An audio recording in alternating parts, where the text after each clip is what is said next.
Good morning.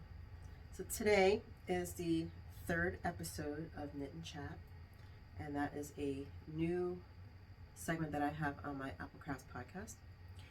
Um, and I'm basically just 15-20 minutes of talking about whatever's on my mind, if there's anything on my mind. um, so today I am working on another segment of my modular memory blanket because the thought of making a memory blanket the way it's supposed to be done just overwhelms and exhausts me, so I'm not doing that. Although I did find a pattern, I think it's by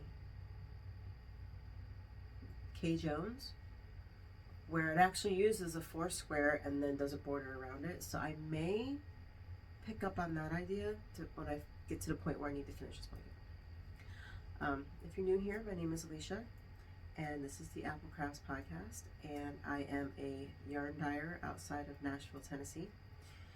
And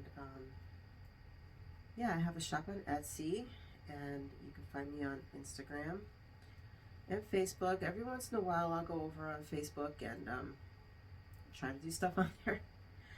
It's just really hard because I don't like Facebook, and I've done really well staying off of there, so trying to even go on there for work is kind of hard.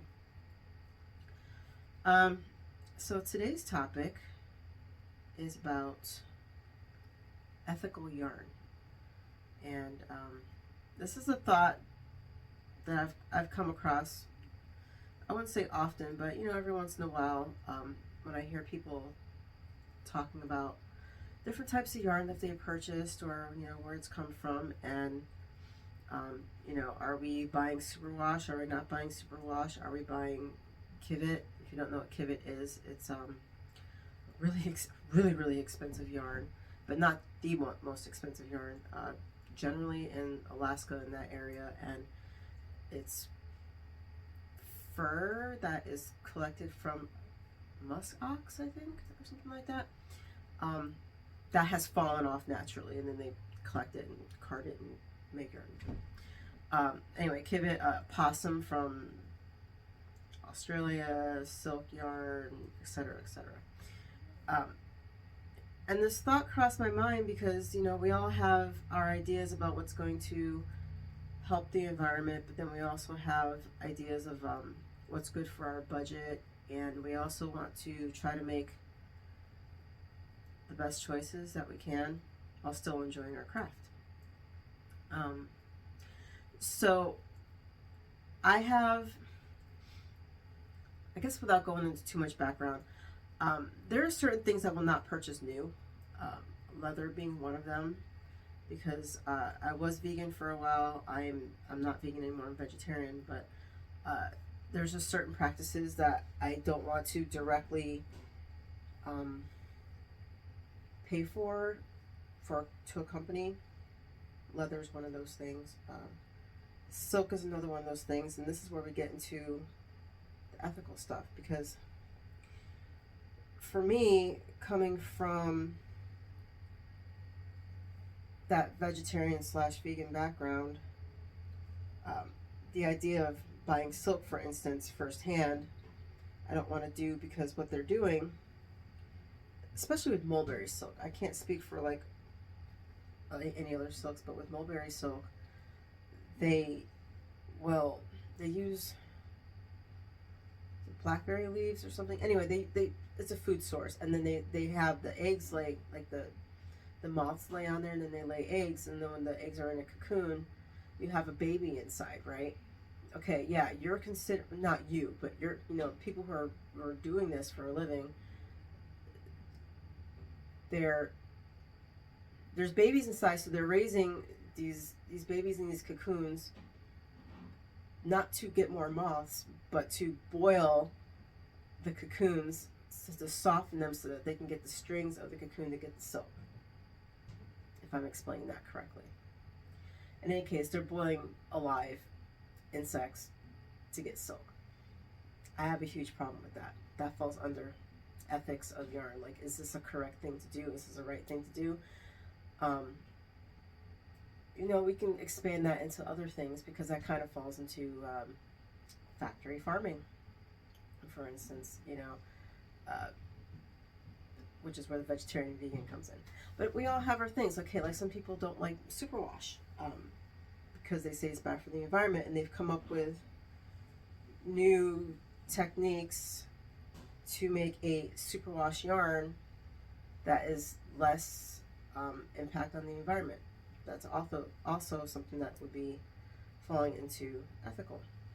So I'm just curious what your ideas are on what you would think would be ethical and not ethical. Possum yarn in Australia, it's not the type of possum that we have here in the United States, but the type of possum that they're getting this yarn from in Australia,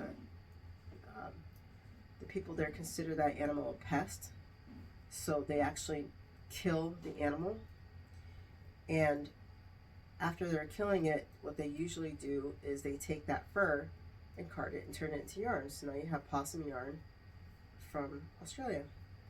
And again, considering my background, I do not agree with killing an animal or an insect to get the product. Does that make sense? Now, I know there is some, vegan, I want to put the word down here or something, because I can't say that word on YouTube, I don't think. There's some vegan people that are like that who would be like, oh, well, you can't have wool either, and that's a whole... I don't associate with those people. I think they give other vegans, vegetarians a bad name. Sheep, lambs, all them, alpacas, they absolutely need to be sheared, in order to have a sustainable, healthy life. And I am not against wool, obviously, because I'm a yarn dyer. I am definitely against killing an animal in order to get the product. So that's where I stand on ethics. But here's the thing, is that we can't feel guilty for doing one thing and then not doing the other. Like, okay, for example, I don't want to get yarn from an animal that has been killed, but I'm okay with using superwash, obviously, because again, I'm a yarn dyer. But we all got to kind of pick our poison, because if we try to do everything possible to give back to this planet without hurting it in some way, we would go freaking insane. Just the fact that we exist is hurting the planet. So we have to rationalize it and have a balance and just go, okay, what can I do that is sustainable for me, that will also have an impact positively on the planet. So that's where I stand, is that I don't support anything that, you have to kill something in order to get it. But maybe with you're definitely anti-superwash. Hey, that's your thing.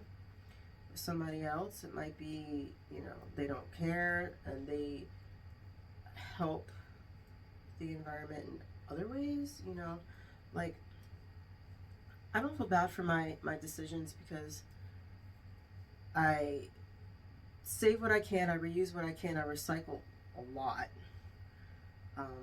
I don't buy things from that have been an animal had to be killed in order to get the thing. But we all have to do our thing, and I think if everybody does what they can, then we would have more environmental harmony. But anyway, so ethics of yarn. So what's your opinion on yarn ethics? What kind of yarn do you use? Do you feel bad for using a certain type of yarn? Do you not feel bad for using certain types of yarn? Yeah. So those are my thoughts for today. I don't think I have anything else. This was my talk on yarn ethics, and I'm curious to know what yours are. So leave comments down below, and if you have any ideas for a knit and chat, put those down below as well. And also, there is a giveaway going on, so make sure you check out the last 2 episodes to get information on that. And I'll see you next month. All right, bye.